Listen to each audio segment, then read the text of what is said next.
Hello guys, so ngayon mag-iikot tayo sa Old Quarter pero bago yan, iiwan muna namin yung binili namin mga pagkain sa unit namin. So ito na-book namin sa Airbnb. Ang ganda dito kasi katapat lang namin is lake lang din and then lahat air condition, sala and mga rooms.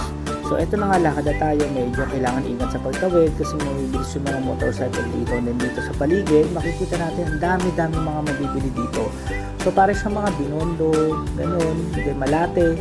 So ito, may mga kaibigan tayo una yung hiya. Ngayon kaway ng kaway, naka-pink yan. Kala mo artista. Anyway, so ito yung Old Quarter din. So iba-iba, every street, iba-iba pwede nyo bilhin. So ito sa gabi, dito may mga, anong tawag doon? Mayroon dito night market yon. So may mga pwede kang dito pero hindi namin sinakyan yan. But anyway, so dito, nag-picture kami dito sa lake na to. Okay guys, so meron tayong part 2 for the Old Quarter walking. Okay, bye!